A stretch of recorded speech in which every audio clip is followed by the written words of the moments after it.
Mike, we had a local coach, Glenn Robinson at Franklin Marshall College, who hit a big milestone last week.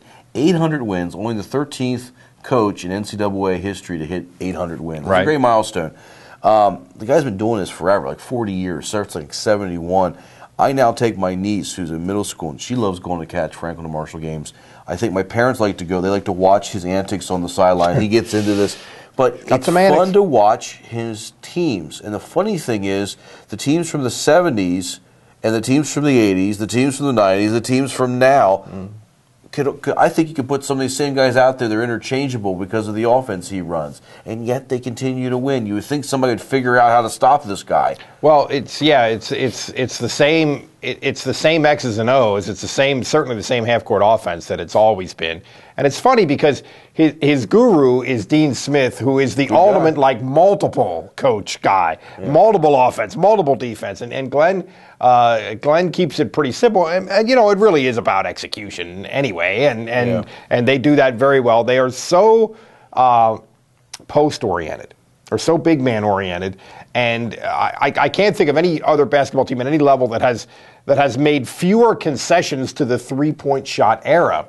And it seems like this team this year has been beaten 5 times. I think they're underachieving a little bit. They were a top 10 team nationally going into the season, and it seems like when they get beat, the three-point shot plays a huge role in the outcome, whether they don't make any or they give up a ton of them.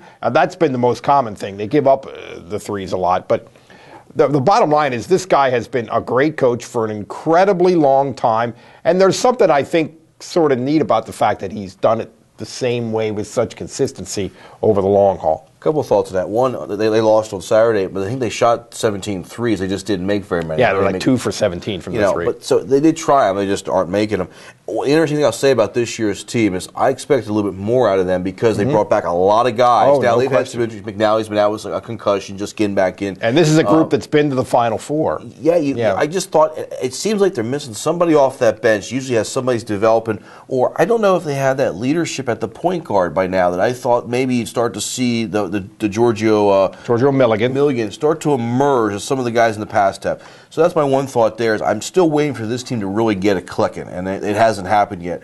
The one thing I'll say about Glenn that I think is neat is you look at the great coaches of all times, the Lombardis, the Belichick. These guys they keep things very simple. I mean, even years ago, I asked Dan Kreider when he was still at Manheim Central what it is about Mike Williams and why you've been so successful as a Baron. He says we'll run the same play over and over and over again until we get it perfect. That really is. It's about precision. It's about execution. And I think that's one of those things that the great coaches all have in common. It's amazing what this simple, stupid. It's amazing what this guy has done, and we were just. I was out with some of my sports writer buddies on Saturday night. We were trying to name the 13 guys that have won 100 games, and we couldn't quite do it. We came pretty close. We couldn't quite do it, but Glenn is the only one who has done it without ever giving anybody an athletic scholarship. That's pretty impressive. And think about that. That's pretty amazing. And he's done it at a great school academically, and I believe in all these years, I believe this is true, only one kid failed to graduate that has been through that program. Wow. Which is astounding. So this guy's done some special stuff.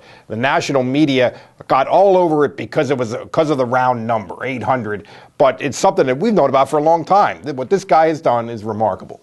I would have liked, we talked about this brief, I would have liked if we could have done some previews so people maybe could have got out for that. I don't know if everybody had circled their calendar but could have gone out to see them. Because if you haven't seen this guy play, these games in the regular season are free. Come on out and watch that's a very talented group. He's had 22 seasons where he's had at least 21 wins. He's had 15 trips to the Sweet 16, 9 trips to the Elite 8, and 5 trips to the Final Four. Never won it all, which would be like the final icing on the cake, and we'll see if that happens. I think this team is capable of it, but maybe not the way they're playing right now, but capable of it. They seem to be missing something.